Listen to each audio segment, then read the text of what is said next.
DGen Nation fam, what is up? What is happening? It's your boys from the DGen Nation podcast bringing you the DraftKings breakdown for the divisional round, powered by the Fantasy Authority. You can follow the Fantasy Authority on Twitter at FF_authority. I'm Ryan Williams. Find me on Twitter at RyanAlexander_W, joined by my usual co-hosts, the usual suspects, my boys. The Godfather himself, Mr. Kevin Steele at Fantasy Rap 13 is where you can find him on Twitter, and Matty Dickinson, Matty 2v2, Matty DFS is where you can find him on Twitter. Boys, how we doing, man? Wild card weekend in the books. No Derek Brown this week with us. He is putting out that fire content that the people also love to find from him. But it was a lit week last week, and maybe we can keep the show to an hour for Matty so we can get him to bed. No, hey, we've been saying we need to get you a nickname. So for everybody who didn't tune in last week, we finally got Ryan a nickname. He's Ryan Monologue Man Williams. So he always opens the show with his 15-minute monologue. Here we are, actually starting the show on time for once. And oh my goodness, maybe we'll get a shortened monologue here. But hey, we've actually got an exciting monologue to talk about this time. Maybe we're giving away something to the listeners, but yeah, I know you guys had a good week last week. I got smoked myself, so I'm ready for a bounce back. Oh, I'm ready for a bounce back too. Who you kidding, Matty? It was a bloodbath over here. Kev, talk to us, man. How you doing, sir? Doing well. Got another week here. DraftKings didn't fuck us this week with two split main slates. This week we actually get one main slate, so I'm looking forward to that. We got lucky. We got a lot of good games. The Chiefs Browns should be a lot of fun with a lot of points. The Ravens and Bills game should be have some fantasy goodness in it, and I think that Bucks and Saints game should also provide some fantasy goodness in it. So we got a lot of different directions to go. We're not forced into just one direction. So I think this slate should be a solid, and really, it's probably the last good slate we have the rest of the year, because the championship week is fun, but it's it's a 2-game slate, so it's usually pretty straightforward, or a little bit more straightforward. At least with this one, you got a little bit more options. No, absolutely. And, shout out to DraftKings for giving us the 2-day on a main slate, and we don't have to play a 2-gamer for both days. I was a little worried about that. And, Kev, as you always do, you put me at peace there with sending the screenshot as soon as the contest goes live. You're on top of it and let us know that we do have a 4-game main slate, which is nice. So we definitely are excited about that. But let's do some housekeeping items here. DGen Nation Pod is where you can follow us on Twitter. If you're watching on YouTube, subscribe to the channel, hit the like button on the show, or like button on any of the content that we have coming out, from the redraft side, the DFS side, the dynasty side. Definitely excited to get some content rolling here early on in 2021. So we hope that you guys enjoyed that, and we want you rocking along with us. Now, this is episode 99 of the DGen Nation podcast. We are one away from 100. So championship week, which usually is our last show of the year, if I'm not mistaken. So ending the football season this year on a high note there with episode 100. That's great. And usually we would do a giveaway for that show, but I digress. We're going to be doing a giveaway for this show, as we teased last week, and that would be for the Allen Robinson signed jersey there. So we said it was going to be a pretty simple question that we would ask you guys there. And of course, relates to Allen Robinson, as he is the jersey that we're giving away. And the question is, can you name the quarterbacks that Allen Robinson has played with in his career? Name the quarterbacks that Allen Robinson has played with in his career. Am I correct on that, Kev? That's the question we wanted to go with. Yeah. Well, let me make it even easier for you. Who are the 5 NFL quarterbacks that he has played with in his career? First person to answer with the correct 5, and please put it in one message. Don't send out 17 messages with all his name and quarterbacks. The first 5, name 5 the 5 quarterbacks he's played with in one message. First person to answer it correctly, reach out to us, because you just won the Allen Robinson signed jersey. Yes. And if you are listening to this podcast afterwards, we appreciate you listening. Make sure you download the podcast and then rock with us live on the YouTube show going forward, so that you guys can get in on these giveaways as well, too. We also have that giveaway going on for the NFL Playoff Challenge. If you guys got into that with us, shout out to everybody who's in that with us, as there are some entries here. And I wanted to shout out the standings there as our boy Matty is number one for that Miles Sanders jersey. I always knew you had something for Miles Sanders, Matty. I knew you wanted that jersey. You're going strong there. Every time he's on a slate, I'm like, hey, why are we not playing Miles Sanders? And here we go. I get a chance to win a Miles Sanders jersey. So That's right. With that Saints stack, I saw you and Kev both playing Kamara and Michael Thomas in your lines. Kev, you got to pick it up, man. You're 4 away from the rear. What happened last week? Well, that's because I'm smart, and you guys didn't pay attention to the rules because, unless you guys, I shouldn't say that because maybe you think that that the Ravens are going to go all the way to the Super Bowl. I don't. That's why I picked the Chiefs, and that's why I already have Mahomes and Kelsey in my lineup. So this week I get double-digit points from him, and if they make it all the way to the Super Bowl, I'm going to have 4 times I'm going to get 4 times the points from Pat Mahomes. So I did a little bit different. I tried to play who I think is going to go to the Super Bowl, and so that's why I went with the Chiefs. So I played Pat Mahomes and Travis Kelce last week. Didn't get any points from them, obviously, but the fantasy goodness starts this week against the Browns. Well, yeah, and we'll definitely talk about that so-called fantasy goodness there from KC, as hopefully they don't pull out the showing as they did last week when they were coming off the bye in that first half. Kev, I don't want you to be sweating during the week and texting us in the Twitter DMs that something's gone wrong over there in KC for you. I mean, anything's possible, right? I mean, we see it. I mean, that's what happened last year to them. The Chiefs started off slow in both their actually all 3 of their playoff games last year. They fell behind, and the 2 of them against the Texans and Titans, they came back and dropped the absolute fucking hammer on both those teams. And so I'm not all that concerned with the Browns. The Browns do have some pieces that I think the Chiefs can keep up with them in some instances, like their running game. I've heard a lot of people talk about, they're just going to run the ball a lot to keep the Chiefs off the field. Like, that's not really like an argument in beating the Chiefs, because the Chiefs are such an efficient offense. Like, that's what every team wants to do, right? Is, let's keep Pat Mahomes off the field. That's not something new. And it's, so, like, the Chiefs are, like I said, they're such an explosive offense that, like, the question is can you score with them? That's the only way you beat them, is you have to be able to outscore them. You're not going to shut them down. Wait, so Kev, speaking of this playoff thing, I'm in here allowed to edit and change players. So I don't think this thing was locked in to you set your roster once and you're done. Oh no, for sure, no. But if you can change every week. Yeah, but if you take those guys out, then you don't get that. You won't get the bonus. So you have to keep those players in. Keep getting the bonus. And I didn't know there was a bonus. Yeah. So each week the multiplier goes up. So, like, for example, you played Lamar, I think, right? Yeah. Yeah. So this week you keep him in. Got it. Okay. Yeah. That goal 2x. Okay.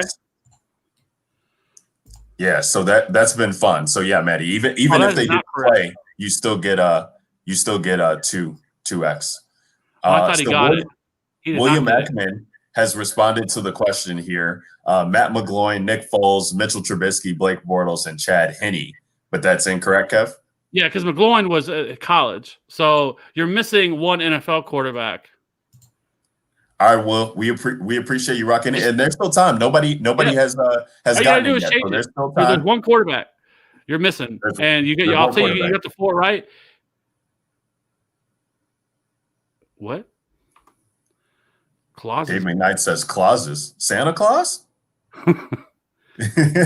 Dave, you're almost there too. So yeah, guys, we still got it open. We'll kick the show off and kind of get into it, just so we can keep it moving along. But definitely hit us up in the chat. Okay, Will.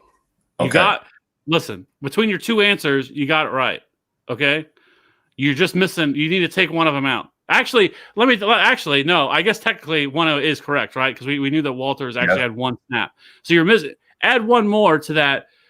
Who played for the Bears this year, and you got the right answer. Okay, William, rocking along. We appreciate this. We appreciate the interaction, guys, hitting us up right away here for that jersey, the signed Allen Robinson jersey. We know you guys are loving that. So. Yeah, keep it coming, guys. We're gonna move on with the show, and we definitely will shout out the person as soon as they get it and we will reach out to you after the show to get your information so we can get you that jersey.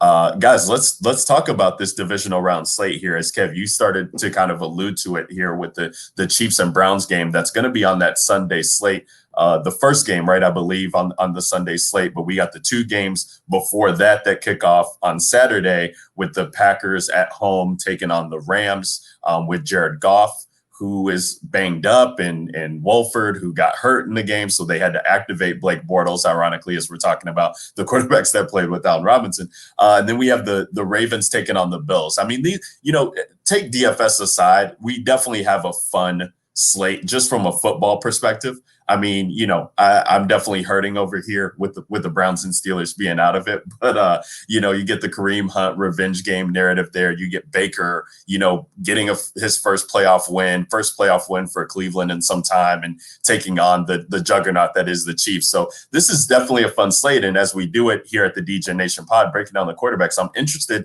to kind of hear where you guys are at with your quarterbacks this week. I have not done too many builds so far, but I definitely have, started to do initial builds, and just getting to Lamar. I mean, we talk about this being a mobile quarterback league, and you kind of see it last week from Lamar, even in that game that they're playing in, struggled to start, but then is able to get it going later on with his legs in the second half against the Tennessee Titans. And here we have another team here against the Bills where, you can attack this team on the ground. We talked about that last week, and him being a rushing quarterback. I just think he offers so much upside from a DFS perspective, but I'm interested to see where you guys are at and where you're going. And, if you can do what Kevin was talking about pre-show and paying up 400 more for Mahomes. Matty, I'll start with you, as I kind of, feel like I know where Kevin's going, and we don't have Mitchell Trubisky on this slate. So I'm curious to see where this cheap guy is coming from this week. But talk to me about what you're thinking for this slate here in the quarterbacks, as we only got 4 games to choose from.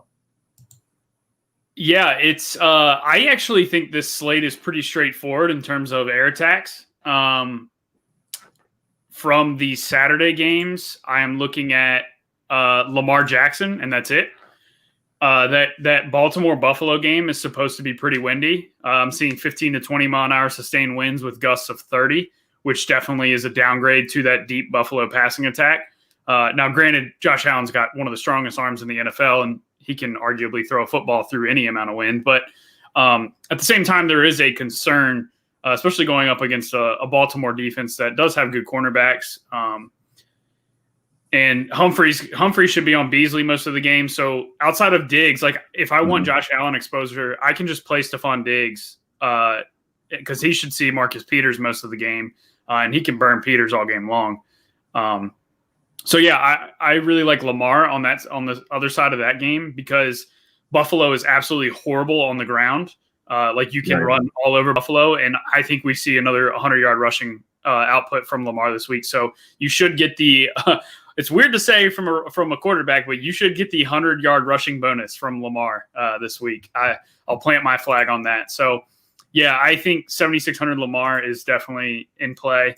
Definitely one of the top options this week. I just feel like the Green Bay Rams game is going to be slow and gross. It's going to be cold in Green Bay. We know Jared Goff is dealing with a thumb injury, but he's also a pretty boy from Cali who loves that 75-degree weather and doesn't really get down and dirty in the cold weather. So I just don't really see a way that the Rams score points. And something that our boy Derek, he actually dropped a nugget of info. Shout out Derek if you're listening. Tonight's his anniversary, so he may not be in chat tonight. But shoot. So he mentioned to me that since week 10, Green Bay's actually been a top 2 run defense in the NFL and some of the metrics that he looks at. So there is some concern with playing Cam Akers. Granted, he is cheap again, and the volume is king at running back, especially on a 4-game slate. So don't go too crazy with fading him. But I guess my point I'm trying to make is I think that the Rams are going to struggle to move the ball overall in that game. So that game is kind of turned into pretty much of I won't say full fade for me. I definitely do have some interest in some of the Green Bay pieces because I think Rodgers can put up points against the Rams. But, it's definitely not as intriguing as the other spots, which the fireworks should come on Sunday from the other passing attacks. And obviously it's Mahomes against Cleveland. We just saw Big Ben throw for 500 yards and how many touchdowns. Granted, he did throw 70 times, but Mahomes is going to crush Cleveland. And then you've got two pass funnel defenses playing each other in the last game of the week. And that's Tampa Bay and New Orleans. How many times do we come on this podcast and we say, well, I don't want running backs against New Orleans and I don't want running backs against Tampa Bay? Like, you attack these two teams through the air, and you've got Tom Brady, who is throwing the ball near a league high clip, and then Drew Brees, who is back and he looks good now, throwing the ball to Michael Thomas a ton. So I'm going to have a lot of exposure to my quarterbacks, especially with how cheap those two guys are. Brady and Brees are like two of the cheapest on the slate at 6,300, and then Brees is 5,600. So those two guys, I mean, they allow you to fit in a lot more at the other positions, than paying up for Mahomes and Lamar do. And with that game being a possible air attack shootout, I think that, that's probably the optimal way to play this week, is to pay down for one of those two. Because you've got both of those guys legit have 300-yard, 4-touchdown upside. So I'm going to have a lot of exposure to that New Orleans Tampa Bay game. That's interesting, Matty, and I definitely want to unpack that as we get more into the running backs and wide receivers, and I guess the tight ends to a certain extent. Gronk getting that donut last week was very frustrating, but I'm curious to see kind of where your head's at in that game, because that is an interesting game for me. I just think, those two teams having facing each other now for the third time, and that kind of being ugly for the side of Tampa Bay, that is in those first two matchups this season, one of those games being a 38-3 victory, I think. So, and it's Tom Brady in the playoffs. Drew Brees has been talking all week about, he knew that it was going to come down to this and that they would have to be playing them, and that being the late hammer, that could be similar to Cleveland and Pittsburgh that we just saw on the wild card week. So definitely interested in that game from that perspective to unpack. Kev, before I toss it to you to kind of get your heads at here, I know you've been in the chat talking to these guys, so shout out to Dave McKnight there in the chat, who was able to get the question correct of the 5 starting quarterbacks that have played with Allen Robinson there. You guys can see them if you're watching on the YouTube channel, but if you're not, Blake Bortles, Chad Henne, Mitchell Trubisky, Nick Foles, and Chase Daniel. Not Daniels, but that's okay, Dave. We're going to let you slide there on that. Or actually, Kev, that was you putting Daniels. So what's that autocorrect? Crazy. Yeah, Dave, hey, yeah, Dave had Daniel in there in the chat. Yeah, that's my bad, Dave. That's my bad. Kev trying to slide one through, and it's just crazy. And he's got his Mizzou hat on too. That's right. Just he's unacceptable. A Mizzou guy. Disrespectful. No, that is not Mizzou. Excuse you. That is the KC Tigers. All right. Well, it looks like Mizzou. I know. Designed after them. Should be Mizzou. But no, Dave, shout out to that. And shout out to everybody for participating along there. We do, as if you see in the chat there, we do have another signed jersey that will be given away tomorrow on the Prop Talk show with Cody and Tom there, the Keenan Allen signed jersey. So definitely want to tune into that. Check that out. Follow us along on Twitter to get the details on that. But Kev, we're talking quarterbacks here for this divisional round slate, and talk to me about where you're at, man. Because we got Pat Mahomes is your boy, Lamar Jackson. I haven't really talked. You haven't talked about him like all year. Earlier on in the year was, do we pay up for him? Do we not? And the rushing upside. I know you were talking about him last week, so maybe you turned a leaf, and I'm curious to see how you feel about him. We got Josh Allen, the Wonder Boy, but you've been talking about how the Bills are overhyped. So, and then we got Brady and Brees too. I could see you having some Brees exposure, but I'm curious to see where your head's at, man. Talk to us about what you're doing with quarterbacks this week. Well, not shockingly, I love this Chiefs game. It's the third game on the slate, highest total on the slate. The Chiefs have the highest applied points total on the slate, but they are expensive, and it's tough to get to some of these guys. If you're going to pay for Mahomes at $8K and then turn around and pay for Kelsey at $78 or Tyreek at his price, like, it is tough to get that in, and it kind of forces you on a certain type of build, because you really can't play Alvin Kamara really if you do that, unless you're just going to pay down everywhere else. So it kind of forces you into a certain type of build. But, it's hard to come off Patrick Mahomes in this slate. There is some concern. I know that the fact how long that they've been off, because essentially it'll have been basically 3 weeks since the last time that Patrick Mahomes has stepped onto a football field by the time they take the field. So could there be a little bit of rush? Sure. But at the end of the day, it's not something that really worries me all that much. But I absolutely love this game in general. And we know the Cleveland secondary is fucking terrible. And I am not concerned at all with that defense whatsoever. And, I think that, in his own right, I think if you want to get different and still get a lot of exposure to this game, I think maybe you go all the way down to Baker at 5,300. Baker Mayfield has played really well this year, especially over the last 2 months of the season. It continues to play really well. They continue to use the play, put him in a lot of play action pass situation where, he has thrived in his career in that situation. With Stefanski has been smart enough to be able to figure that out and do those sorts of things, which is what they were not doing with him last year.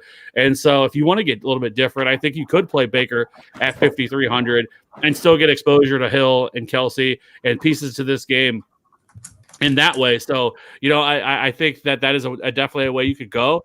I could say the quarterback I'm not playing, and that's Aaron Rodgers at 6,900.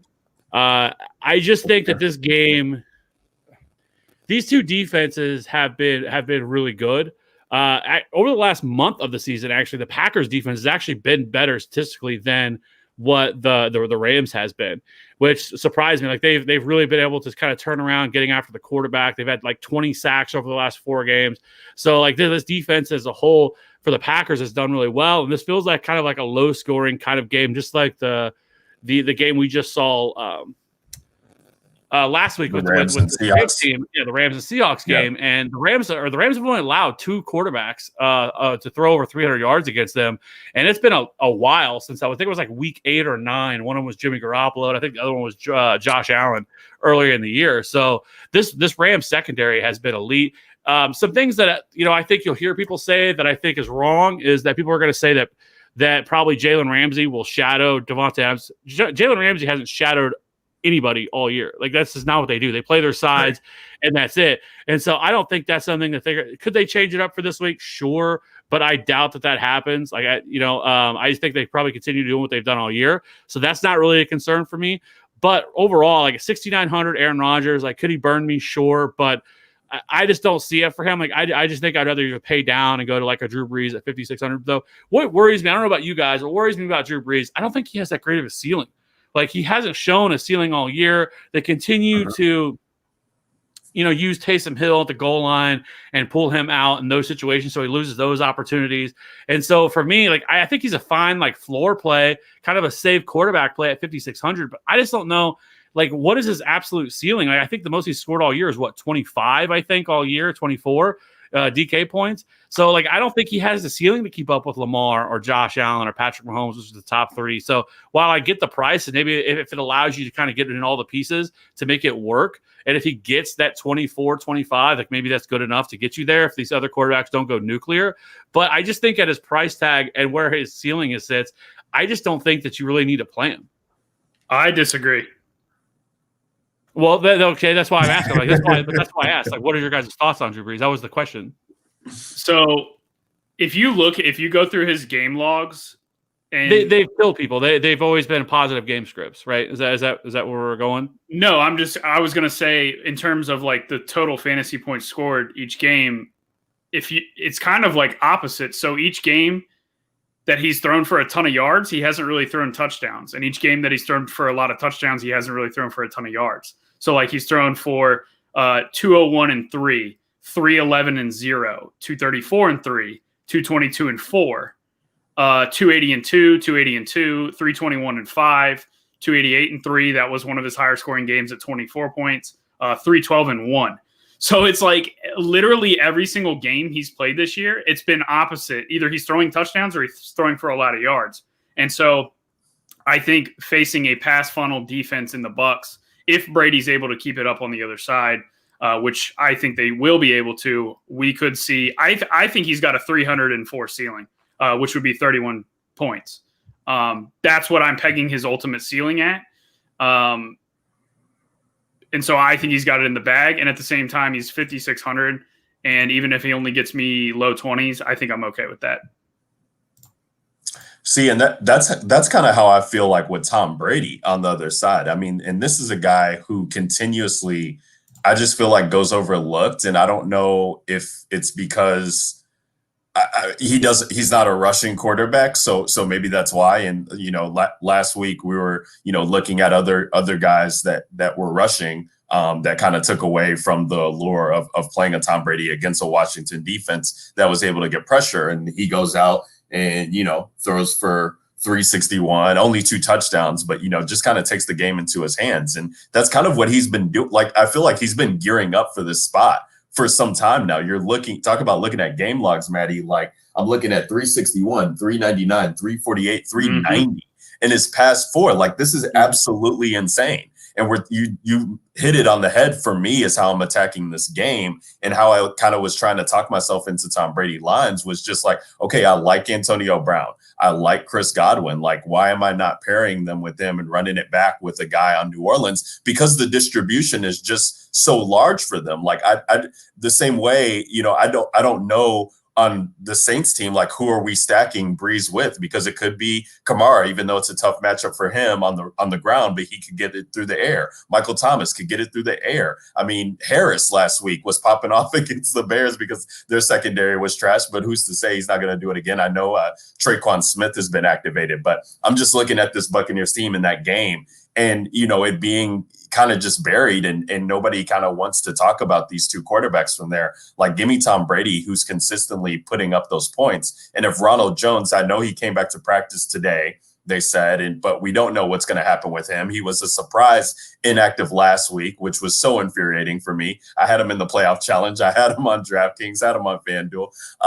And it wasn't a good spot, but I like the leverage because I know how they like to attack in the red zone. But he still passes in the red zone a shit ton, Brady does. And so I feel like if you can get him at low ownership, and we could talk about the tight end to pair him with, who put up a donut that got people frustrated. I really like that leverage spot there at the quarterback position. It's really going to be an interesting slate, though. I mean, like we talk about, fading Aaron Rodgers doesn't make me feel good. Right. I mean, it's Aaron Rodgers, but it does seem like a slow pace, and it's hard for me to talk myself into playing any other Rams outside of Cam Akers. So Lamar Jackson and Josh Allen in the same game, I think that's, kind of worrisome as well, too. But I also think that keeps the ownership on both of those guys down. And with Brady only being a couple hundred more than Brees, I think that's where I'd lean to go. If you look at the one thing I'll say with this, like Baker compared to Drew Brees, is if you look in the games that have been shootouts for the Browns, like, we've seen Baker Mayfield ceiling multiple times this year, and it's 30+ fantasy points. Like, the game against Tennessee, he dropped 33. The game against Baltimore, which was a shootout, he dropped 34. These are games post OBJ, and then week 7, which was a 37-34 game, 30.1 fantasy points. I actually think he's been a better quarterback since OBJ went down. You could definitely make that argument as well. So, to me, so that's where, to me, I think you can make a case for Baker or Drew Brees. It is a good matchup for Drew Brees as well. It's just there's those unknowns, I guess, for me that worry me, that like I've said, the Taysom Hills, whatever they bring him in, goal line packages and take fucking opportunities away, and it makes you want to tilt your fucking face off every time they do it. But it's they're not going to stop doing it. It's going to get something that continues to happen. And does he end up losing a couple touchdowns that way? So that's the only thing that worries me with Drew Brees. But having Michael Thomas back, I think, is huge. And with Kamara and everything else, having the full offense now, and the 2 games that they've already played the Bucs this year, they fucking destroyed them both times. And so we'll see if this game turns out to be a little bit different. I think it will be. I think this is just a different Bucs team. I don't think this Bucs offense is the same offense it was when they played them earlier in the year. And so I think this game, I think it definitely does have shootout potential. It's also inside the dome, which is the only game on the slate that is inside a dome. There's really no weather concerns in Kansas City. I think it's supposed to be 40 degrees in Kansas City. It's not really going to be much of a cold game. It is supposed to snow here on Friday, but that's no issue for there. But I think it's the only slate, or the only game that we're really going to be worried about. I don't think there's going to be any game that we're really worried about weather, so that is good for this weekend. But the only other thing is, if you're making a decision for the top 3 guys, right? Because I think that's where the most of the ownership's going to come in at, is going to be Mahomes, Lamar, and Josh Allen. they're all relatively close in price. So, I guess you want to count price too, but like how would you rank these top 3 guys for you this weekend? If salary wasn't a thing, I would rank Mahomes 1, but with how the pricing works, so I'm not playing Josh Allen. I'll just go ahead and say that because I do have concerns with the wind reaching 20 to 30 mile an hour there in Buffalo. So that is a concern for me with him, which doesn't apply to Lamar. But I will say, if Mahomes is going to absolutely smash, he is going to have to bring Kelsey and Tyreek with him at monster prices. And probably a third guy like Demarcus Robinson if he plays for Sammy Watkins. Whereas if Lamar smashes, he likely is smashing because he rushed for 100 yards, and I don't necessarily have to jam in anybody that's high priced with him. And even if I want to play one Raven, they're relatively cheap anyways. And so I think I can do more with Lamar than I can with Mahomes, and they both have the same ceiling. So in DFS, I will rank them Lamar 1, Mahomes 2. But in a vacuum, if salary didn't matter, give me the Chiefs any day and twice on Sundays. Yeah. And as we move into running backs, Kev, I'll just say the reason I kind of like Lamar more as well, too, is because as we just saw last week, as we were talking in the chat and Ben was in the chat. Shout out to Ben Cummins, our boy, talking about Willie Snead. And we had been texting that morning kind of about Willie Snead, too. And I think, in hindsight, just in the overall DFS perspective, I just love stacking my guys. I just have to find ways to stack my guys, which is why I'll probably have some MVS exposure again, because I'll be playing some Aaron Rodgers teams in 20 max and I just have to stack them. But from just looking back at it, I mean, Marquis Brown was the play, quote unquote, and he only went for 22. Right. Mm-hmm. Like you could have faded him, had Claypool and Deontay Johnson and, Michael Thomas, even Allen Robinson to a certain extent, and like been fine just playing him naked. And that's what makes Lamar so enticing is you just play him at 7,500. You don't play J.K. Dobbins. You don't play Mark Andrews. You don't play Marquise Brown or any of these other guys. And that will already be lower ownership in the tournaments that you see because people will think like I do and think like Ben do. And the rest of us, like we try and stack. It's hard to go in there and play these guys naked. Especially on a 4-game slate. So I think that's what makes it exciting. Whereas Matty's saying with Mahomes, which I do agree, like you have to be playing not both, but one of Hill or Kelsey like that. You have to, if you're playing Mahomes, I don't see how you make a team without one of those guys. So that's what would make Lamar 1 for me.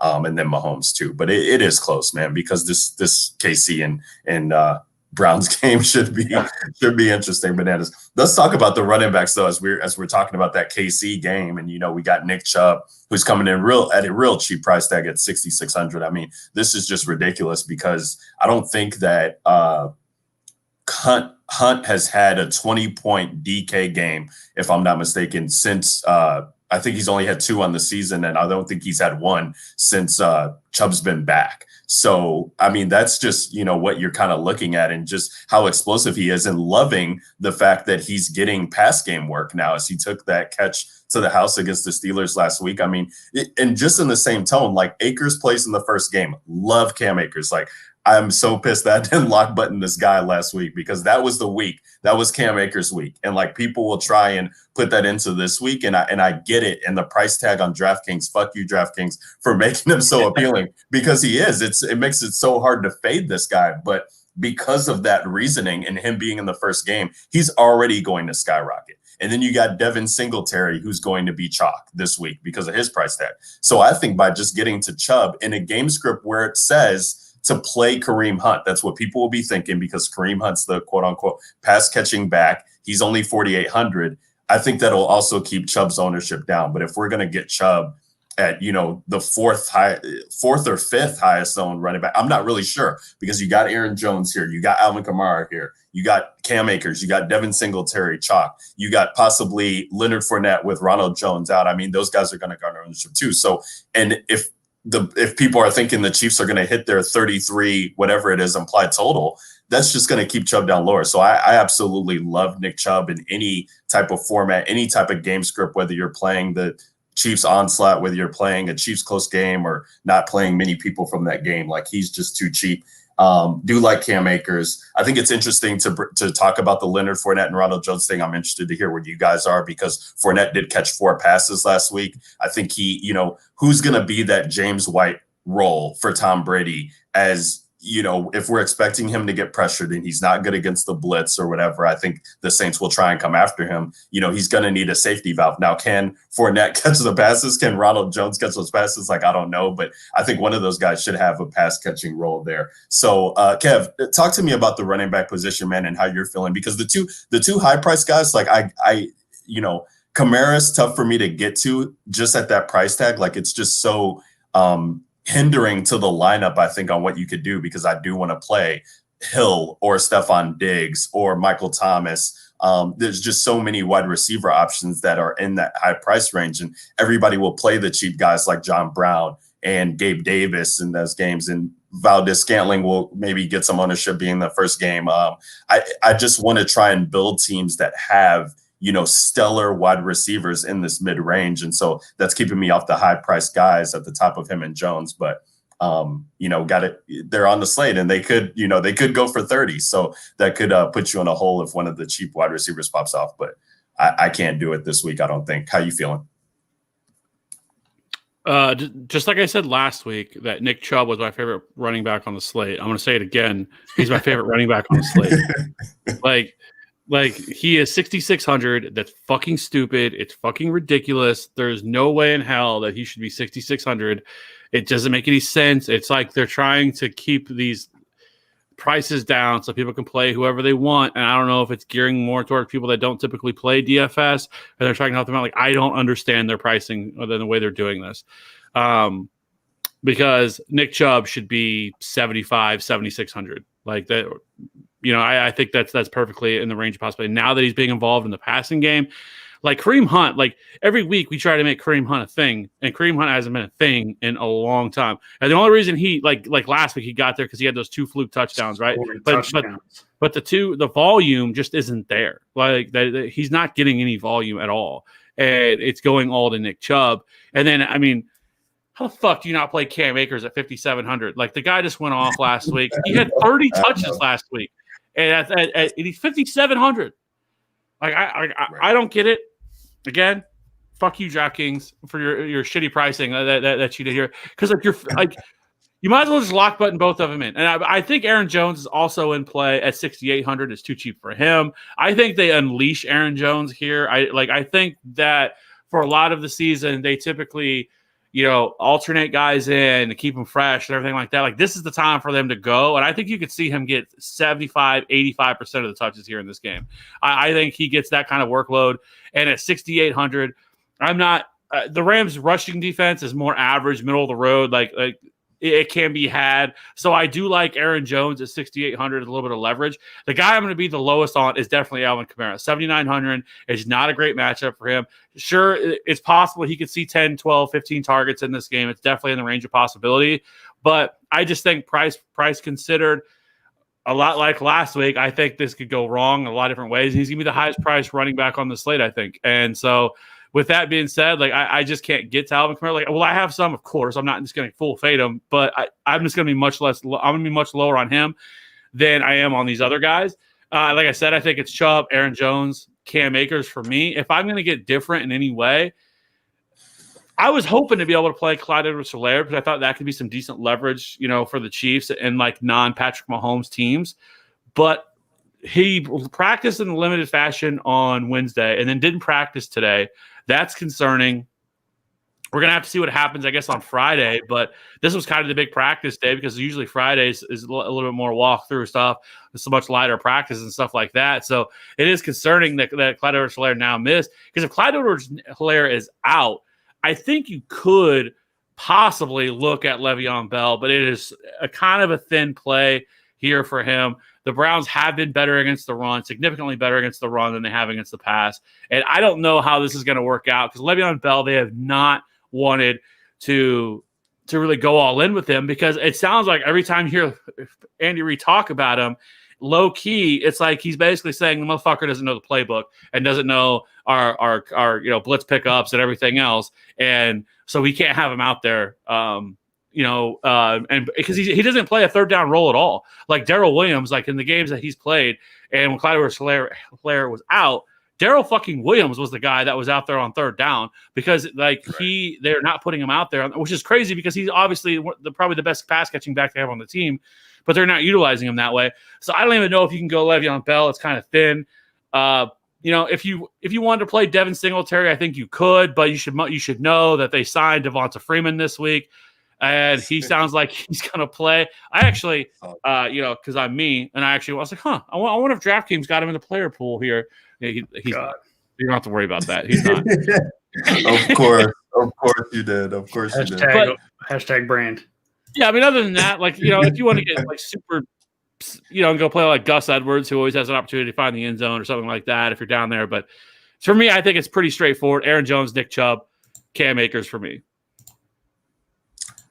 Yeah, Gus Edwards is kind of interesting to me if that game is going to be ugly weather at 4,200. I played him last week. Only 3 DraftKings points is what he put up, but you definitely like, that he's still, seeing the field, and they're not just giving J.K. Dobbins a full workload, and Lamar's going to take, 10 or 12 himself, maybe even more if this game is really shaping up to be crappy weather, like you're saying, Matty. So talk to us about the running back position, Matty. I do want to hear your thoughts on the Green Bay situation, because, this isn't really just as good as the Rams have been against the pass. Like, they are just as great against the run too, and no running back, I don't believe, like in the past couple of weeks, I think it's actually since week 2, that hasn't put up more than 7 or 15 DraftKings points. It was only Ty Johnson that put up 17.3, and nobody else has reached that plateau against them since week 2. And it was like Miles Sanders and then Zeke, I believe, that put up like 20 against them. But other than that, it's been fucking terrible to run against this defense here. And Aaron Jones, a guy who's not going to be I feel like his snap share has been up the past 4 weeks, so maybe they've been gearing up to to run him a little bit more than they had in the playoffs. But there's just so many mouths to feed there as well too. And if we get Jamal Williams usage, I don't know. I just want to hear you talk me off the Aaron Jones ledge, so I'm not worried about tilting him in that first game. And let me know where else you're thinking, Matty. Well, I'm not going to talk you off the ledge. I'm actually going to maybe kick you over the ledge and force you to play him. Okay. So if we're talking about, our concerns with Goff's thumb and our concerns with pretty boy, Cali boy, Jared Goff, 75-degree weather, going to play in 32-degree weather. And every time he's played in cold weather, he's been awful. I know you remember that primetime game in Chicago, Ryan, what was it, last year or 2 years ago?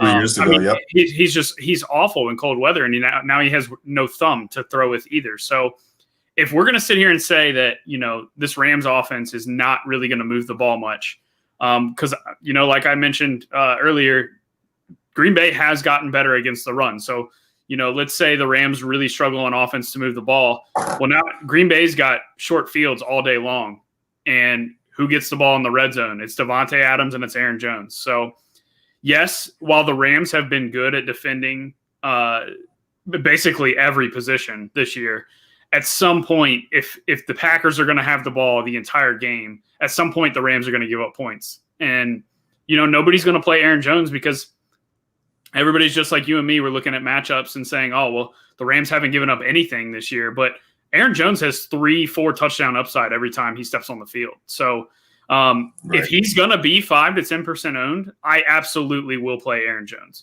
And it's just, he's too good. Ignore the matchup. Give me the high value touches near the goal line. He can break a long one, which he did against Philly, which everybody has always noted Philly is a good run defense, but he had that 90-yard touchdown run or whatever it was. So that's what his game is. His game is game breaking plays and scoring touchdowns. So even in a bad matchup, I really do like Aaron Jones this week.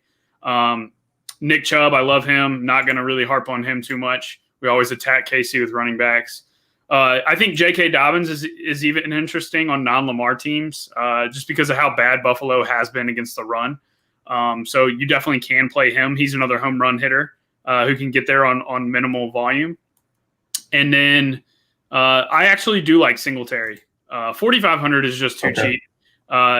He had, I think it was 11 targets and 42 rush attempts in the 3 games that Zach Moss missed earlier this year. So you're looking at 50 to 55 touches in 3 games, which is, around 17 a game. So, yeah, I'm definitely in on that kind of volume, especially if the game is a little gross with wind, a lot of wind. Maybe we see, a couple check downs or some more rush volume. So he doesn't really have to do much to get there to allow me to pay up for the guys like Tyreek.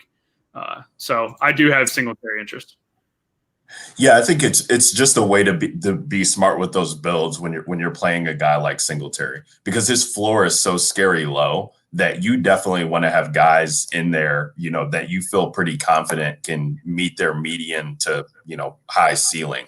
If you're playing him, it's because of his popularity as well. Like he's going to be extremely, extremely popular. I feel like on a running back slate where there's just not a lot that stands out, right, Matty? Like when we have to talk ourselves into playing Aaron Jones against the Rams for the simple fact that like Aaron Rodgers and Devontae Adams are tough pill to swallow against this team. Like that just goes to show you kind of where people will be thinking on this slate. So I do think that he, if we can get him, seeing an increased red zone usage, my God, let's get some of that. But they're passing to frickin' Dawson Knox and fucking Croft and, Gabe Davis and Beasley and John Brown and Diggs are all there too. It's just, and then obviously Josh Allen serves as a goal line running back too. Exactly. And right. Moss has really been their goal line running back when they've used a goal line running back. So, yeah, so that's what kind of makes it tough for me to kind of trust him, at least on my main builds. I think having some exposure to him is smart because of the price tag, like you're saying, paying him on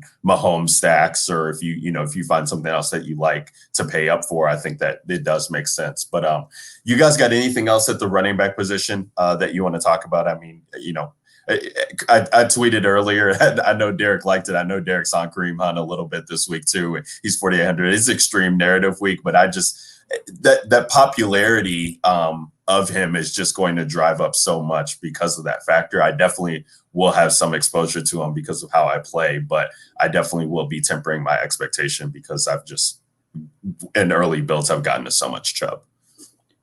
Yeah, I guess the one note that I want to finish on at running back is I just have serious concerns about the Rams scoring points, and I think you're going to see mega chalk Cam Akers, especially after what he did the last couple of weeks. So as good of volume as he's getting and how cheap he is, it's really tough to fade him. But I think that's probably the flag I'm going to plant. And I'm just going to live and die with a Cam Akers fade this week, right? Just solely because of how popular he's going to be. And I can see that Rams offense just going sideways, and then they might literally score like 3 points. So, and I guess in the same vein, I guess for the Chiefs game, like if the Chiefs were able to get up quickly. And let's say they dropped 21 in the first quarter, which is certainly possible. And they build that quick lead, which is where that's the way that I think that Chubb could somehow, then I don't think he gets the volume that you're probably looking for. They're still going to run the ball no matter what. This is what they do because that's how they set up the play action and everything else. But I think you could look at maybe a smaller amount of volume. And I think that I would probably I definitely probably have some Kareem Hunt. Like it's not going to be nearly as much as I normally would, but I think you should have some Kareem Hunt in the event that they were to fall really far behind and they have to throw the ball and start chucking it. If that happens, that's probably going to be more. Even though that Nick Chubb has been more involved in the passing game, I think that's been more scheme-wise and just the flow of the game versus if they were to fall really far behind and have to play catch-up, I don't think you're going to see Nick Chubb out there getting 10 targets in a game. Like I just don't think that's going to happen. It's going to be Kareem Hunt. And so we say it all the time, and I know for most people they understand this, but like every lineup should tell a story and how you feel that it's going to go, right? And so Yes. if you think that the Chiefs are going to get up quickly, you think the Chiefs are going to crush the Browns and they're going to get up really quickly, then you probably want to lower your expectations on Nick Chubb, because Nick Chubb's probably just not going to get there. And so that's when you start to get a little bit different and start looking at other things and how you can be to get a little bit different. Absolutely. No. And because like Kareem Hunt, a lot of times you see when the Browns are in hurry up situations, he's the one that's on the field, when they're running no huddle. So that's his role in the offense. So just like if the Browns get into the situation the Steelers were in last week, we're running a lot of no huddle and that kind of stuff. It's definitely going to be Kareem Hunt. And I think Hunt makes a ton of sense as your, if you want to run him as your sole Brown as a run back on a Chiefs stack. I think that makes perfect sense in a game stack there. Yeah, and I want to kind of pivot over to wide receivers as we're kind of still talking about the Browns here, and I do think it's just an interesting game because the Chiefs are implied for that 30 point total, so expecting points to be scored here, and that'll force Baker's hand and the Browns' hand with them getting Stefanski back on the sidelines to kind of okay, don't talk about it, be about it, show us what you got against the reigning champs here in KC, but every week on this podcast, guys, we've talked about do not play your wide receivers against Kansas City. It's a mistake. They limit production. We talked about this even after the fact of that crazy Tampa Bay and KC game. When Matty, you and I were jamming in, Antonio Brown there. And, if one of those deep balls hits, and so frustrating, now Tom Brady seems to be able to hit all of these deep balls that he wasn't hitting earlier on in the season. But, it's always there. But when I'm looking at guys okay, so Rashad Higgins, can I trust him? He's only 4,200, but I think people will talk themselves into playing him, in this kind of game script. If they have Pat Mahomes teams, I don't want him if he's going to be somewhat popular. Landry at 5,600, he does have to do everything. I think he's very, intriguing, but again, limiting production at 5,600, I can do some of that. I can use some of that salary to get up to a guy like Chris Godwin or even Mike Evans, or pay down 200 to get to Antonio Brown later on the slate. So it does make it hard for me to kind of get these Browns guys. And even when I was doing builds, I was coming up with salary to play these guys. And so I think that a lot of people will be looking at them and figuring out, okay, well, if I'm running, Mahomes stacks, I got to bring it back with one of these Browns guys, right? And I just think that could be a mistake. I do want to dive into the Adams conversation here because of the Jalen Ramsey thing. And Kev, you kind of brought it up, he does not shadow. But so many people I've already been talking about on Twitter about how, DK Metcalf, went off last week. Okay, but that wasn't in coverage of Jalen Ramsey. So, it's you got to look into those numbers and kind of see, but it's still a tough price to pay for him at 8,600 here against his defense that has been stellar even outside of Ramsey. The secondary is crazy. I will have a ton of Tyreek Hill. I just kind of feel like it. I mean, this secondary cannot stop anybody. You're looking at what Pittsburgh was able to do, Big Ben just carving them up. And if Pat Mahomes actually does have this notebook going around of every team that he could have potentially been facing, Travis Kelce was talking about how he has this notebook prepared for all the teams that he could have potentially been facing. And so he comes up with this Cleveland notebook of all the notes about how to attack Cleveland and everything like that.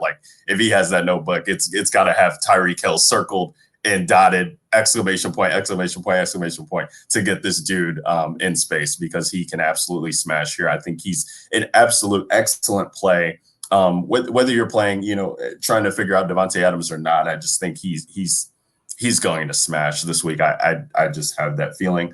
It is hard to get to a guy like Stephon Diggs. I kind of am interested to go back to the John Brown and I'll toss it over to you, Kev, as we talk about wide receivers here. I mean, he went for a donut last week, but was on the field for over 90% of the time.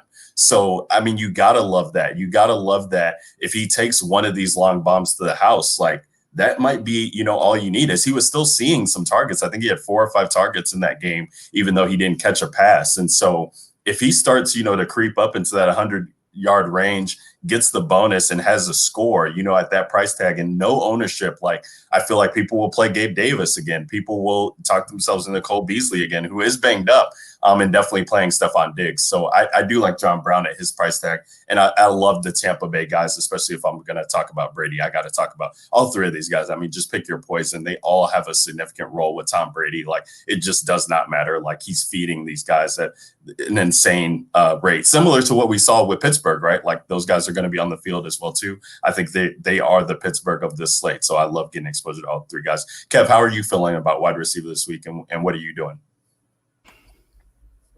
Yeah, I mean, I think it's kind of a little bit more straightforward for me with these guys as well. The guys that I want to have the most exposure to, obviously Tyreek, don't have to go there, but I like Michael Thomas a ton at 6,700. Again, that's too cheap for him. And, this should be a game where he could see a lot more targets. Like, we haven't seen that ceiling game from him, but that's mainly been because of every game that he's played in. They haven't needed to utilize him like that. Like, he hasn't needed to be targeted 15 times. Like, most of the games that he's played so far this year that he has played, they've been up and they've controlled the game pretty easily. So I think when people look at him, they may think that he has a little bit lower of a ceiling, but I mean, 6,700, I absolutely love that price for him. He can smash that. And so I do like him. Between the Bucs wide receivers, last week I had 0 Mike Evans because of the injury and, thinking that maybe is there a chance he's going to be a decoy? Is he not going to see that much opportunity? Well, he saw 10 targets. And so I don't know. The interesting part is which Bucs wide receiver is going to get thrown out of this game because, the boy on the other side. It's going to be AB. It's going to be AB. He's going to hit this dude in the mouth. I know it. I don't know. Mike Evans, I remember a couple years ago whenever he fucking destroyed Marshawn Lattimore and hit him with that fucking – they always get into it every time these two teams play. So it could be Mike Evans as well. But regardless of that, I love Chris Godwin at 6,100. Continues to see a ton of targets. He saw the most targets of all the wide receivers in this group last week. It was kind of weird seeing all those drops last week against the Redskins or against the Washington football team.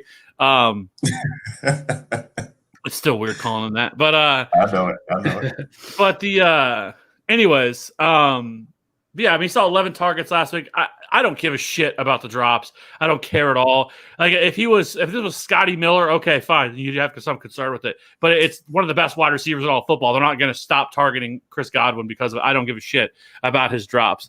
So I think he bounces back. I like this spot. I don't mind. I love the cornerback matchup that he's going to be seeing, and for the most part in this game. And then Antonio Brown, again, DraftKings. The fuck are you doing? $5,400 for Antonio Brown. Like, you're forcing me to play these guys because they're too fucking cheap. Like, this dude, I get it. Last week he only saw 3 targets, but he still had 15 DK points. The week before that he had 39.8. Like, it just doesn't make any sense for him to be this cheap. Right. So again, I'm going to have AB and I'm going to play him. I think the guy that I think is pretty interesting here to try to make a decision on is going to be Robert Woods and Cooper Kupp. I think Cooper Kupp plays. He has the same injury. He played through it last week. I think he ends up playing this game. But Cody brought this up last night. If you look at Robert Woods, Robert Woods has actually been playing more in the slot as of recently than what Cooper Kupp has been seeing. We're seeing a little bit of a shift here with Robert Woods getting more slot opportunity than Cooper Kupp has. And so I do think that makes – because to me, I want to play who's ever going to be in the slot for this team because you're going to be avoiding mostly Jair Alexander and not really worried about that matchup. So, I do think 5,900 Robert Woods, it is scary because I don't like really this game in general. But if you're wanting to kind of get some one-offs here from this game, I think Robert Woods is an interesting play. They also use him a little bit of as a runner and stuff like that. So I don't mind Robert Woods at 5,900. Marquis Brown, 5,200. I played him last week. I continue to play him. I'm waiting for the boom fucking week to come. But every fucking game, Lamar fucking Jackson can't fucking hit a broadside of a fucking barn. The dude burns people, and the ball's either 10 feet behind him or 20 feet over his head. It's just the most frustrating thing ever. Like, the dude cannot throw a deep ball to save his life, but the upside's still there. $5,200 for him is way too cheap. I don't think Sammy Watkins is going to play. At this point, I'd be surprised if he does. He hasn't practiced all week. Okay. He has a calf injury. Maybe he does. Maybe he's a guy that they don't really need him to practice, but he has yet to practice this week. I feel like Kansas City has to feel like that they can win this game without Sammy Watkins. If you can't beat the Browns without Sammy Watkins, you have a problem. If he does not play, I think that's where the discussion is going to come, because people are going to want to stack this game. If you don't want to stack Kelsey and Hill together, you want to break them up, then I think a lot more ownership is going to go towards McCall Hardman because of his game-breaking upside, because of how. But if you look in the 5 games that Watkins has missed this year, Demarcus Robinson has ran more routes and seen more and played more snaps than McCall Hardman in every game but one. So I think that is something to keep in mind with Demarcus Robinson. He has a really strong rapport with Pat Mahomes. Mahomes loves Demarcus Robinson all the way back really to his first year as a rookie in preseason.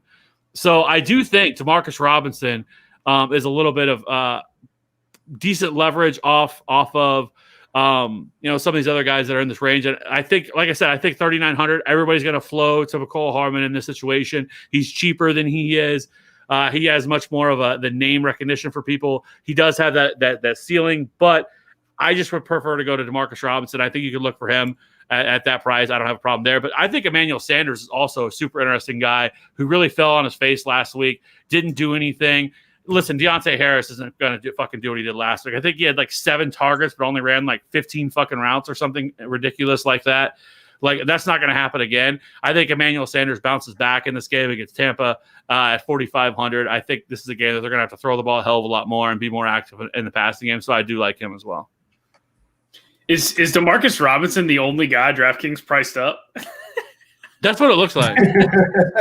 So I was expecting him to be like 3,500, and he's 4,300. Like, that was a shock to me. Well, I guess he actually is cheaper, though, from the last time we saw him, because he was actually 4,800 the last time we saw him. Jesus. I would never pay 4,800 for Demarcus Robinson. Well, that's because of the everybody was out. I mean, that's right. That was week 17. Right. Yeah. Matty, talk to us about wide receiver, man, because I do think we there's just so much to unpack here. We really didn't even talk about these top guys with Stephon Diggs and Davante Adams being here. I mean, can you, with any good conscience, play these guys outside of the quarterback? If you get what I'm saying, like, can you have teams that have Davante Adams on them, knowing that he could, potentially go for 35 in this matchup if something goes awry there in the Rams secondary, and it is Davante Adams. He just wants to show that he's the fucking GOAT and just comes and shows out. And then Stephon Diggs, in that same kind of matchup, like, we know that Buffalo is going to pass. Like, this team loves to pass. If it's a neutral pace game or, even with a lead, I think they pass at one of the highest rates in the NFL. So hard to get away from him as well, too. But again, with these builds, it's kind of tough to get these high price guys in. So where are you coming in at wide receiver this week? Yeah. So I always try to think about, where's the chalk going to be and what can people do with their roster after putting in that chalk player? So I think you would agree that Tyreek Hill is going to be the highest owned wide receiver on the slate, right? Yes. And he's 8K. So once I plug him in, I'm automatically limited with what I can do for the rest of my team. I also think Michael Thomas is going to be insanely popular because he's 6,700 coming back. He looked good last week, scored a touchdown. Now facing the pass funnel Bucks, a good matchup. Right. I think he's going to be popular. So I guess all that to say, and then you got a lot of mid-range running backs, and then you can pay up for Travis Kelce at tight end as well. All of that to say is I don't think people are going to end up getting to Davante Adams and Stephon Diggs. And I think that's a mistake. Even in tough matchups, these guys still get 25 to 30% of the target share. They're good enough to where, the matchups don't even really matter. And like you guys were talking about, I'm not really concerned about Jalen Ramsey. Like, even if Adams is on him for half the game or whatever, like, Adams can beat anybody. Like, he's that good. And Ramsey Ramsey will give up touchdowns. It's not like every single pass you throw at Ramsey is going to be incomplete. Like, that's just not how it is. So obviously, yes, you don't want Ramsey to be in coverage every single snap, but that's not going to be the case either. So I really do like Davante Adams. I like the Green Bay Packers as a whole, just because of what I mentioned I think they're going to have a lot of scoring opportunities if the Rams are not going to be able to move the ball like I'm projecting them to not be able to do. So I really do like a lot of Davante Adams and Aaron Jones this week for Green Bay, and Stephon Diggs as well. It's going to be hard to get off Tyreek, but I think if you can force yourself in a build to play two of the top receivers or not play Tyreek and play one of these guys, like you're going to be very different. And you're going to have a very high ceiling at the same time. So Diggs is, the same breath that I talk about Adams. Diggs is just as good. He's a top 5 wide receiver in the NFL. He's going to get a lot of Marcus Peters, who he can absolutely roast. Peters is not very good in coverage, especially down the field. Michael Thomas, as I mentioned, he's going to be popular, but it's really hard to get off him at 6,700. And then a lot of the mid-range guys, I think they're fine. Obviously, I'm going to stack up the Godwins and the Antonio Browns when I play Tom Brady on those teams. But Right. outside of that, I want to go all the way to the bottom, and I'm going to hope that Traquan Smith is activated off IR. Okay. There But we go. 3,300 Traquan Smith in a game that, I'm projecting both offenses to just say, hey, let's just attack these defenses through the air. Traquan is the number 3 wide receiver on that team. And, he's just a guy that Brees has always had a connection with, even though, he might not see a ton of volume. There's not really a ton of value on the slate. So if I can get a guy in what I project to be one of the higher scoring games on this slate, involved in a very efficient pass attack with Drew Brees, if Brees goes out and throws 4 touchdowns, there's a chance Traquan Smith catches one of them. So I think Traquan, assuming he's activated off IR, he would be my preferred value play at the wide receiver position this week. I love that call, Matty. He's going to just go under-owned. Nobody's going to – he's got an IR tag next to him, so nobody's going to play, assuming he plays. Yeah, nobody's going to play him. And he is on the Sunday slate of games, so to speak, right? So a lot of rosters will be locked with – Valdez-Scantling, Alan Lazard, who are the other cheap guys here? Cheap guys from Buffalo, Gabe Davis and John Brown, things of that nature. So that's good. I will say, as we move on to tight ends and get into defenses as we start to wrap up here, just with Davante Adams, again, like Kev was saying, you want to tell the story. I think that Robert Woods call is very sharp, Kev, to pay him or play him on a team where you think that Green Bay is scoring a lot of points here, with Adams putting up points, because I think that that'll just game script Cam Akers out of it. I think they definitely want to try and establish the run. They made that clear against the Seattle Seahawks last week. But if Green Bay is somehow able to, get up to a 14-point lead or more, in this game, that could force the Rams' hand here as we get into the second half, and really be interesting to have a guy like Robert Woods or maybe Cooper Kupp on the other side to kind of run it back with. Because I do love that. And also, Matty, like you're saying, if Adams goes out there and puts up like 38 points, I think you feel pretty good about not having, Tyreek Hill in that lineup. If there's no Sammy Absolutely. Watkins and you want to take a shot on Demarcus Robinson, or you have the money to pay up at tight end, if you want to hedge. So if you have Mark Andrews at tight end and you pay up, you find money to pay up to get to Kelsey instead, as we saw last year against Houston, Kelsey just went absolutely ballistic dumb. And, as we get into the tight end position, like he's whatever, 8K. But this dude is just, he's absolutely insane. Like 7,800 for him at the tight end position. I don't care. This dude is a wide receiver. So you're looking at him being priced in between Davante Adams or Tyreek Hill and Stephon Diggs on the slate, because it's not a tight end. Like you can play.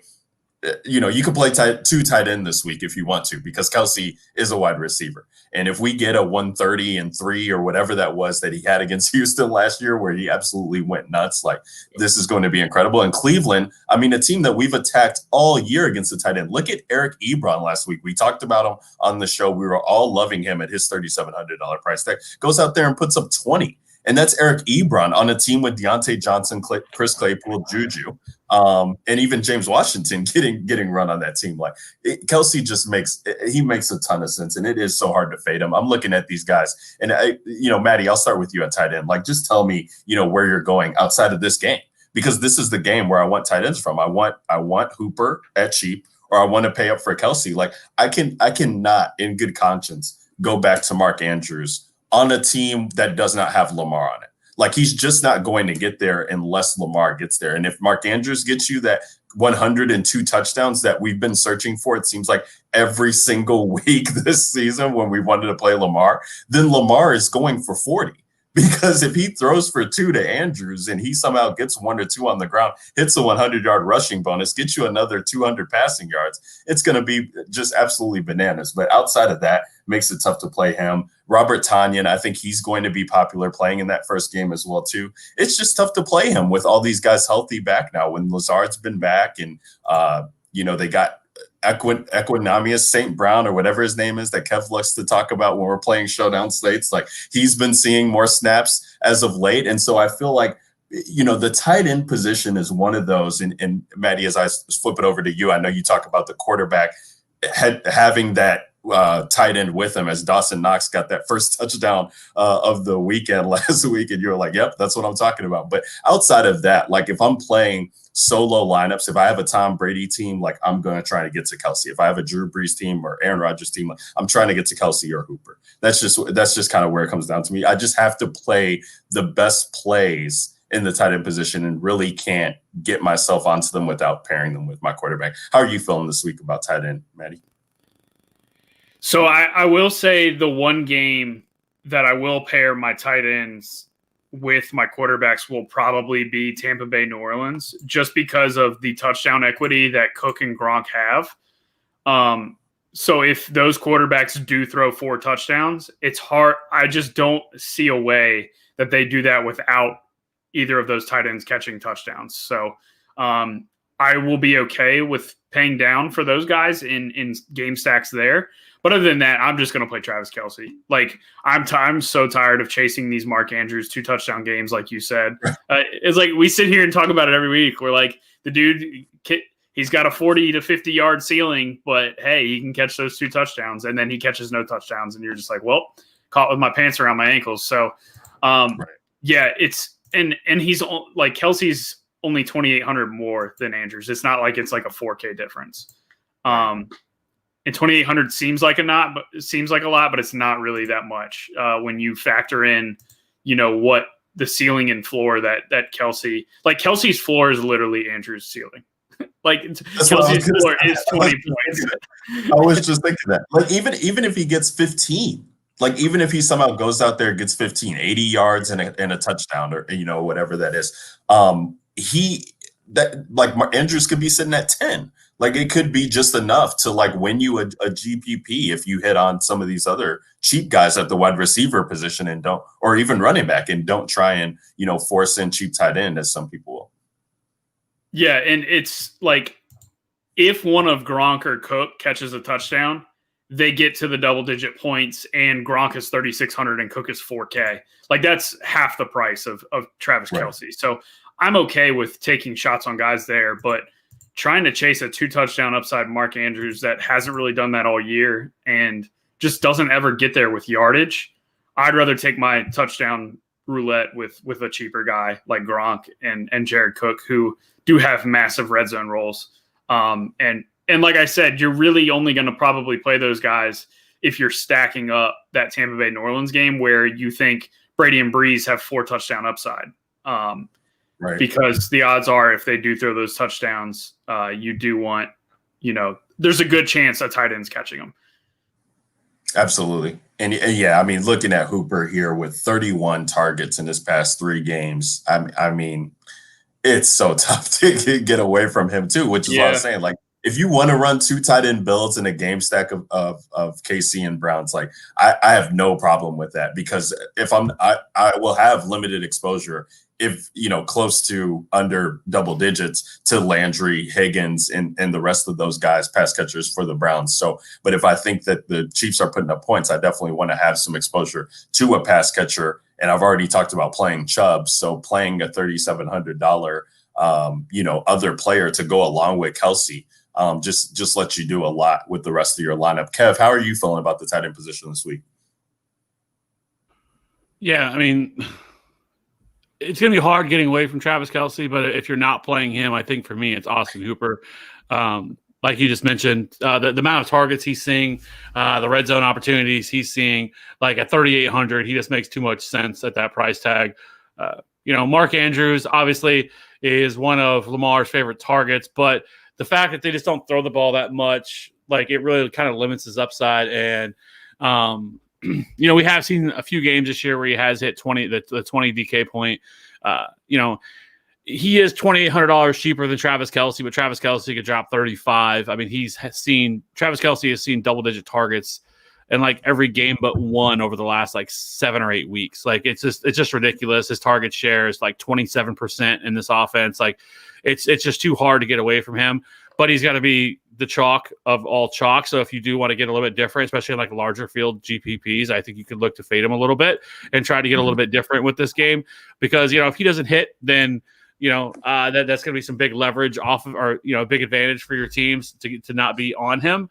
But fade him with peril, because he can absolutely lap the field of every one of these tight ends that we have here. But if I had to go to one, I do think Austin Hooper would be the one that I would really want to go to, or Mark Andrews. Those are the two guys, but I really do like Hooper a lot at his price tag. No, yeah, I love that. I mean, those are the two guys that I'm looking at. And by all means, guys, if you're playing your game stacks and you want to, stack the Dawson Knox with Josh Allen, stack Mark Andrews with Lamar Jackson, by all means. I mean, please, do that. Just stack Jared Cook with Drew Brees and Gronk with Brady. Like, do that in tournaments. But I really do think that, if you're building these single entry teams, even 3-max teams, you really have to think long and hard before you're playing one of these other guys besides the two of them. Just looking at the ceiling. I mean, because if Kelsey goes for 30, you really got to try and figure out where you're getting points from elsewhere. Speaking about getting points from elsewhere, let's talk about defense this week, boys. Defense was not a position that we liked all too much. And, me being the Pittsburgh guy, even I had a lot of Steelers D, but I also talked about on this show having some Browns D, which, helped save my week to some extent by having $2,500 Browns D. And now, we get down here and I'm looking for this slate, $2,600 Rams D against Green Bay. I mean, why not? If Aaron Donald's healthy, going out there, if this is going to be a low-scoring affair, if they can, force Aaron Rodgers into some turnovers or get some sacks. We didn't mention it at the top of the show and talk about Aaron Rodgers, but David Bakhtiari being out for this game. I think they signed a guy from the Bills, or not the Bills, the Colts practice squad. Valdir, who had played on the team before. So I think that is an interesting little tidbit there, but still not Bakhtiari. I mean, that's going to be a huge miss for them. So I do think the Rams at 2,600 do, offer not only, leverage as far as the way your lineups are looking. If you're really only playing maybe one or two pieces from that game and then playing the defense and really trying to get pieces from elsewhere, I think you'll have a huge advantage on the field. I do think that, Saints will be popular. Chiefs will be popular at 3,600. And I was playing around with some Chiefs too, but at 3,600, I mean, they really need to, do a lot. I do like Chubb. I do like Hooper. So I am trying to temper my expectations with them. I mean, Packers at 3,900, you just couldn't talk me into a Packers team. Packers D team, like if they hit so be it. I do have interest in the Saints and Tampa Bay defenses, just as you were talking, Matty, like, to just have a defense that is the late hammer, because it can, just go in kind of wonky ways, and they're not the 2,500 from the Browns, but I still think, offensive pieces will be owned in this game, but not defense defense at all, I don't feel like. And so I think a huge leverage there is kind of saying, okay, well, maybe Brady isn't able to hit some of these deep bombs and the secondary is able to wreak havoc, or they get to him, or Drew Brees, is letting up in this game, and Tampa Bay is able to come back to what we knew that they were. Kev, what are you looking at defense this week, and what are you liking? None. Like there's really no defenses that I'm like, okay, I'm excited to play this defense this week. Like, I think I'm pretty much going to just play wherever my builds take me. It'll be the last thing that I get to, and just whoever I can get to. If I have to play the Browns at 2,300 because I love that team, I'm going to play the Browns at 2,300. It's just going to depend on how I can, what my lineup is telling me, and that's pretty much how I'm going to do it. I don't think there is a significant edge really with any defense this week. I mean, maybe the Packers going against the Rams, but like telling yourself to play the Rams, like, Aaron Rodgers hasn't turned the ball over at all this year. I think he has like 4 picks on the entire season. It's in Lambeau. Like, I don't know. Like, it just doesn't feel like a solid play. Like, sure, they could get a pick 6. They've been one of the most opportunistic defenses the entire season. So it's certainly possible. Will I have some Rams? Probably, just because they're 2,600. But, like, I don't feel great any of these defenses.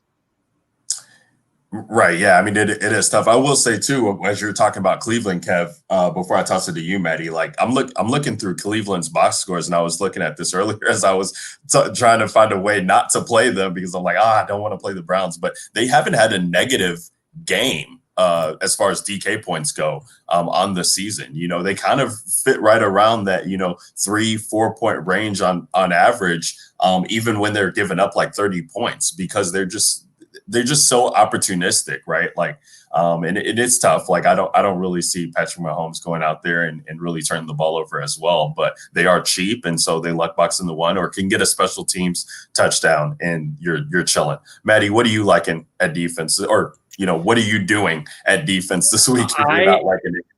I actually do like one of the teams on here. I like Baltimore. Okay. If we do get this 20 to 30 mile an hour winds, and Josh, I mean, we know the Bills are just going to pass a lot, especially with Zach Moss out. I just can see a lot of things going wrong in that scenario. And like we say, give me defenses, no matter who they're playing, give me defenses that are going to face an offense that's just going to throw a ton, because that's where you can get fantasy points for your defense. It's where the sacks and interceptions and touchdowns come from. So 2,800 Baltimore, everybody talks about how good of a defense the Rams are. The Rams average a little, just under 10 fantasy points a game, and Baltimore's just under 9. So Baltimore has been a pretty solid defensive unit this year. So I will probably end up with a lot of Baltimore this week, considering I'm going to play 0 Josh Allen. Is this the end of the Buffalo Bills honeymoon this weekend? I'm going to say yes, just because I think the game environment sets up much better for a ground and pound, and I think Baltimore can just take them to the woodshed in that regard. Fair enough. Yeah, a lot of hype around the Bills right now. I know Kev's been pretty salty about all the love the Bills are getting, and people sleeping on the Chiefs, quote unquote sleeping. But a lot of media outlets just have been having a love fest with this team. So I think that is the most the game that I'm looking forward to the most on this slate. Like, I just want to see kind of what Lamar can do, in a game where the other, QB on the other side was kind of contending for MVP there at the end, and see what Josh Allen can do, as they're looking to go to the AFC Championship for the first time in however many years, 20 plus years.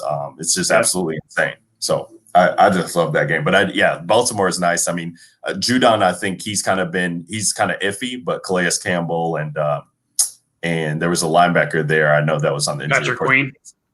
Not Queen. It was a linebacker though.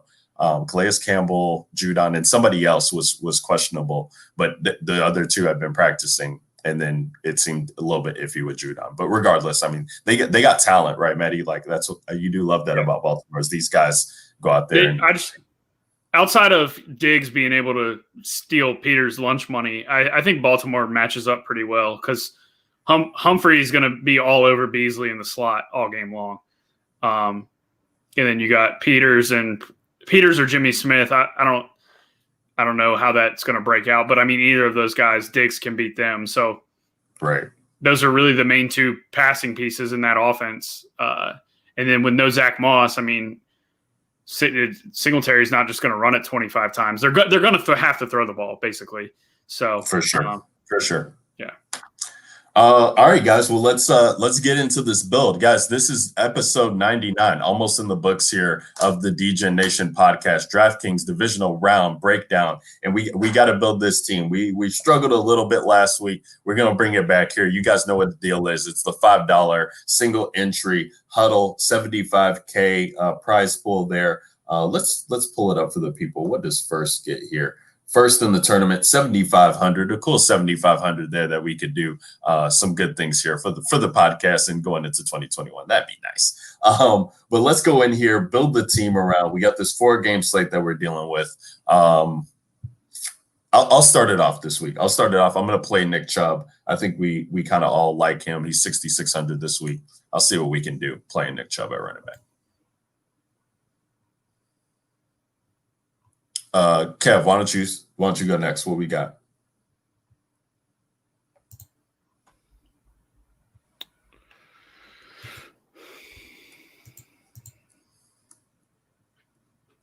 Single entry. Let's go Tyreek.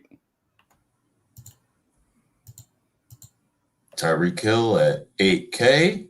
So we got the little mini game stack here going right now. Let's see what Matty wants to do as far as make it a full game stack, or we going somewhere else. 5K per position left. Drew Brees.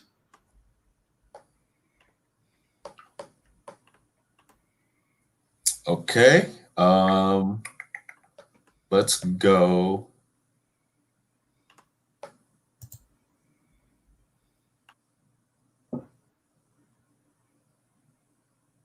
Let's go Michael Thomas then. 6,700. All right, let's go Godwin.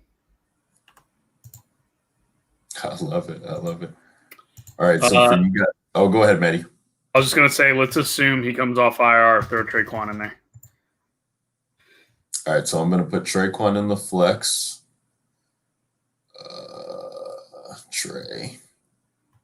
3,300. So right now we got Drew Brees, Nick Chubb, Chris Godwin, Tyreek Hill, Michael Thomas, Traquan Smith in the flex. That leaves us 45.67 per position. That's pretty nice there. You know what? I'm going to do what we were saying, and we already have Tyreek Hill. So if we're not playing Kelsey, let's go Austin Hooper at 3,800 there at tight end. So we got running back and defense left for you two guys. 49.50 is what we got left per.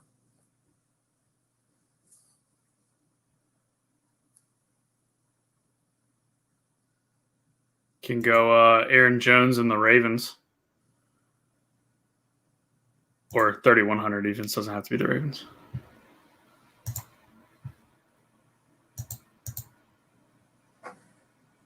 Let's go Aaron. Yeah, so let's go Aaron Jones. Defense is on you. All right, pick the Ravens. Perfect.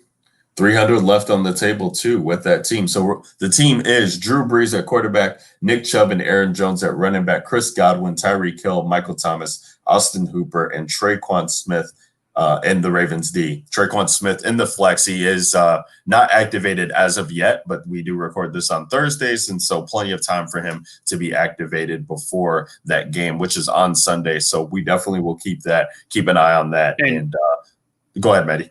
I was just going to say that build's got 300 left over. If Traquan sits, Harris is 3,500. So you can just make that swap. Okay.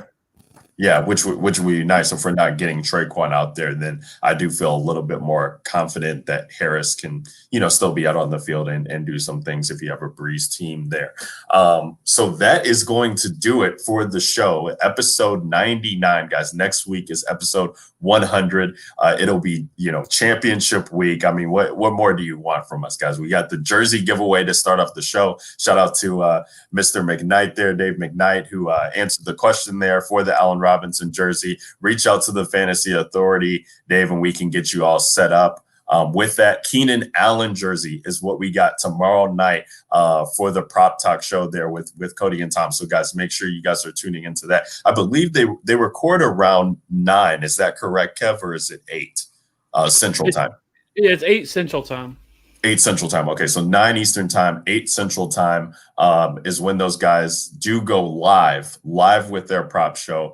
Definitely, been fun to rock with those guys and hear those props. I know Tom was frustrated, I believe, having the Michael Thomas prop there. I saw some guys talking in the chat about it too. Michael Thomas missed the prop by 2 yards, I believe, which is just so just aggravating, as it looked like he was going to annihilate everything to start that game. But definitely want to tune into those guys, and appreciate you guys rocking along with us. If you're not following along on the YouTube channel, even if you're listening to this on your podcast software, make sure you guys go onto the YouTube channel, subscribe to the channel, like the channel. I mean, we're going to have a ton of giveaways that are going to be going on, all year. We're going to have content that's going to be coming to you guys, especially for you Dynasty guys who are excited to get everything in 2020 season in the past. Right now, you're not really, you're dabbling in DFS, but you're really playing with your Dynasty teams. I know the guys are working on a ton of content for you guys as we get into quote unquote draft season and can really build on for 2021. But until then, we got to get this money here. So make sure you guys are getting your builds in.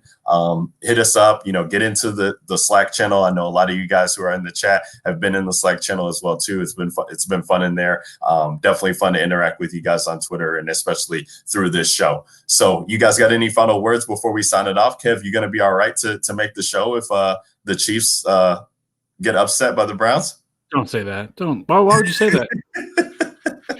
Hey, I'm just going to put it out there. That would be a massive surprise if the Chiefs lost to the Browns. Like, could it happen? It's certainly possible. There's factors there that it could happen. If Andy Reid does what Andy Reid's been doing all year, when just letting these teams call back into games, and they get snake bit, it's possible, but it shouldn't happen. So I'm just looking forward to good games. Hopefully everybody runs pure and we get some screenshots and win some big money this weekend. Matty, what say you as we sign off? Yeah, it's the season's been a wild but fun ride. I'm glad we get one more final four game slate here for the whole weekend. This is probably one of my favorite slates of the year. I think so. Just based on the games that we've had, not that I will always look forward to divisional round, but sometimes there's some bad teams playing in the divisional round, but that's okay. We have a fun 4-game slate this weekend, so excited to go out with a bang here. Yeah, absolutely, guys. Make sure, and be all about Cody always talks about hashtag hedge life. If you guys are running those 20 maxes, play some scenarios that are a little bit different than the field's going to be on, because, you just never know what could happen. So, get those lineups in, make sure you guys are all set. Later start time on Saturday. So plenty of time to get your lineups in, guys. And feel free to listen back to the podcast. It's a DJ Nation pod, DraftKings Divisional round. Signing off for Matty Dickinson at Matty DFS is where you can find him on Twitter. For Kevin Steele, the Godfather himself, at Fantasy Route 13 is where you can find him on Twitter. And myself, Ryan Williams, at Ryan Alexander _W. We will catch you guys next week for episode 100 and the final show of the 2020-2021 season. But until then, get this money. Peace.